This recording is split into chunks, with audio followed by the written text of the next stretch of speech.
Well, my love for nature has been since I was a child. You know, while I admire the monuments, the big city, the art city, I find my peace, my tranquility, uh, my way to relax and meditate with nature. So I've always enjoyed, mountaineering and going into the Andes, high up in San Ramon, and around Santiago de Chile. I always enjoy to see the Atacama Desert, for example, with limitless, horizons, Patagonia, the rivers, the trees, the birds, the butterfly, all of this natural history world that with the, let's say, scientific leaders that I was fortunate to bring into the Holbrook travel group, they gave me a much deeper understanding and the workings of our natural world. So one day I had a group from the Pittsburgh Aviary Museum in Costa Rica, and they were not accommodated at La Selva, OTS. They called me collecting Gainesville, and they said, we are all sleeping on a cement floor, not sleeping but standing.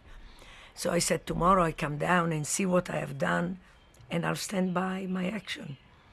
When I went down there, it took me, at that time, almost 10 hours to get down to Selva Verde from San Jose. And there were no roads paved. It was really an ordeal. I found that these people were not accommodated at OTS, the Organization for Tropical Study station, because there was preference given to students group, and these were paying passengers, so they were not accommodated. And I said to the owner of the place where they were sitting down on the cement floor, if you put people up, why don't you put bunk beds to sleep? Because bunk beds are so inexpensive in Costa Rica. He said, well, the Canadian that owns these 600 acres in front of me cannot sell the land. He's cutting the timber and selling the timber. Once the forest is gone, which is a primary forest, I have nothing here, so I don't want to do that.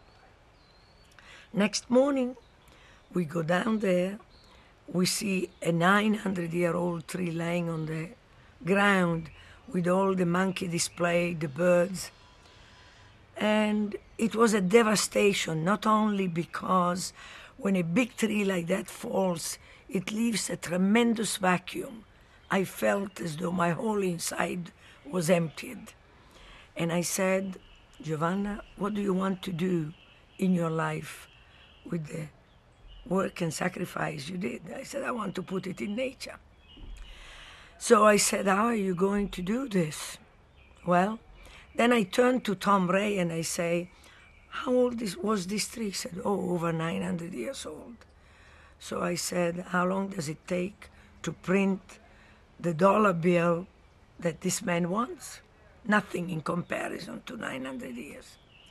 So I turned to Colusso and I said, I give you the first $10,000 that I have, but you can't cut another tree. You can't. He said, yeah, but I want to be away and so on. And that's how it started. I did it because I felt that it was time for me to save. If I was making my living by taking people to see the natural world, I had to stand behind the natural world and say, I want to save it. And it started that way, and we are all involved in keeping it and letting be the animal kingdom. See, the birds, the frogs, the lizards, the monkeys, the trees, and everything that Selva Verde harbors.